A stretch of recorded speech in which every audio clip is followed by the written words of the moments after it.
Bonjour à tous, aujourd'hui on se retrouve pour une recette sucrée. On va faire un gâteau, une sorte de gâteau maroré, un dessert qui est super joli, qui plaît autant aux enfants qu'aux parents, qui est original. Avec ce gros truc qui court à côté de moi, je pense que vous avez deviné. On va faire un zebra cake. On se retrouve tout de suite pour la liste des ingrédients.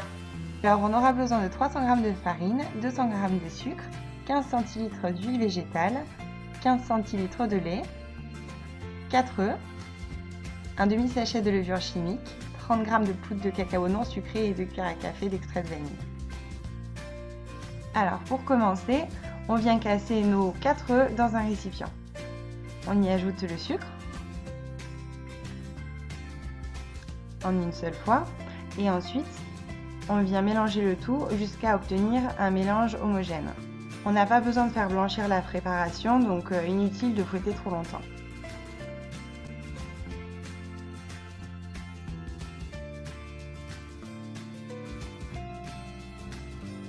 Ensuite, on vient ajouter le lait et pareil, on vient remuer l'ensemble.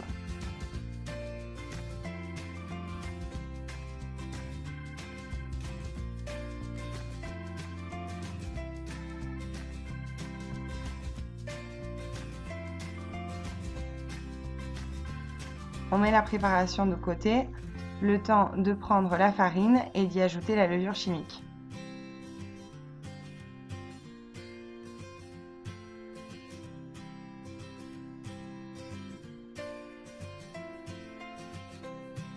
Ensuite, on ajoute l'ensemble farine et levure à notre préparation de base.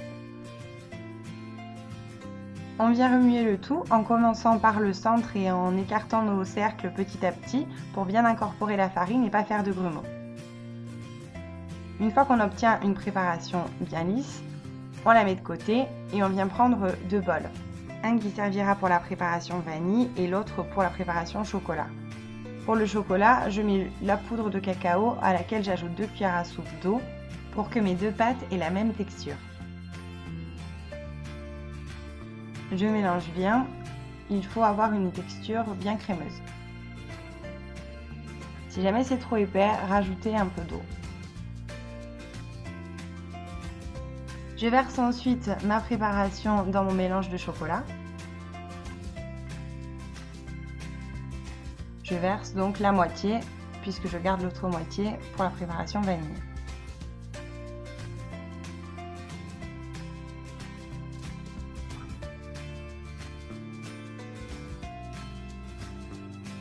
Et je mélange le tout pour obtenir un mélange bien homogène et bien chocolaté.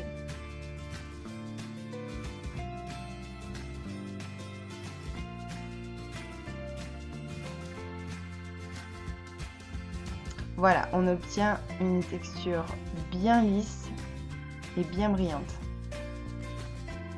Ensuite, je viens prendre mon arôme naturel de vanille et je viens ajouter 2 cuillères à café dans mon autre bol. Et j'y ajoute le reste de la préparation. Donc il me reste un peu de pâte et avec je vais pouvoir faire deux petits ramequins individuels pour mon gâteau. Donc j'obtiens mes deux bols, un de chocolat et un de vanille de tailles égales. Ensuite je prends mon plat et je viens petit à petit verser ma préparation. Donc je pars du centre et je mets 2 cuillères à soupe de chocolat, 2 cuillères à soupe de vanille et ainsi de suite. Donc là comme vous le voyez, j'ai dévié un petit peu sur la droite, mais au fur et à mesure qu'on remplit le gâteau, ça se recentre. Et ainsi de suite. Et voilà, on obtient ça. Ensuite, mon gâteau, je vais le mettre au four. Et en attendant, je m'occupe de mes petits ramequins individuels. Donc, je viens huiler un peu le fond de mon plat.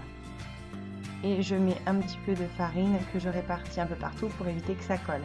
Et là, avec cela, j'ai voulu m'amuser un peu. Et j'ai fait des petits dessins. Donc, avec une petite baguette en bois ou un cure-dent ou ce que vous avez à la maison. Vous pouvez faire des petits dessins, donc vous partez du centre et vous remontez jusqu'en haut. Et moi j'ai fait ça tout autour de mon gâteau. À chaque fois j'essuie la pointe de ma petite baguette en bois pour pas venir faire des taches dans mon gâteau. Donc là j'accélère un petit peu pour vous montrer. Voilà, et je viens faire la même chose cette fois-ci en partant de l'extérieur jusqu'à l'intérieur. Je reviens au centre et pareil, je viens essuyer le bout de ma petite baguette pour pas tacher mon gâteau. Et je fais ça tout autour. Donc c'est pas très régulier. Après les motifs, vous faites comme vous voulez. Moi j'aime bien, ça fait un petit peu un motif fleur qui est très joli et je trouve ça original. Ça change des zébrures classiques. Et ça change aussi du marbré. Avec mon deuxième, j'ai fait pareil et cette fois-ci, je suis allée plus vite. J'ai fait directement du centre à l'extérieur et à l'intérieur et ainsi de suite. Voilà ce que ça donne après cuisson. C'est super moelleux. Donc là, je vous montre à quoi ça ressemble à l'intérieur. Au top. Donc on revient sur mon gros gâteau qui est au four en train de cuire. Donc à 180 degrés et je l'ai laissé cuire pendant 35 minutes. Donc après tout dépend de votre four, surveillez la cuisson, vous plantez une lame de couteau et vous voyez si elle ressort sèche ou pas. À la découpe, voilà ce que donne le gâteau avec des superbes zébrures. Allez, je goûte.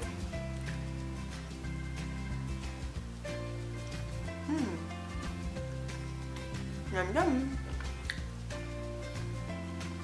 Enfin bref, c'est un gâteau qui est marrant à faire, qui est super joli quand il sort du four. Si vous avez des enfants, c'est le top, vous pouvez cuisiner avec eux et je pense qu'ils vont s'éclater. Ce cake existe aussi en version vegan, je vous mettrai les ingrédients dans la barre d'infos si jamais vous voulez le tester aussi. Les deux recettes sont bonnes, elles sont équivalentes, à vous de voir laquelle vous préférez. N'hésitez pas à me le dire et à partager tout ce que vous voulez avec moi dans les commentaires, je serai ravie de vous lire. En tout cas, en attendant, abonnez-vous si ce n'est pas déjà fait et à bientôt pour une nouvelle recette. Bye bye.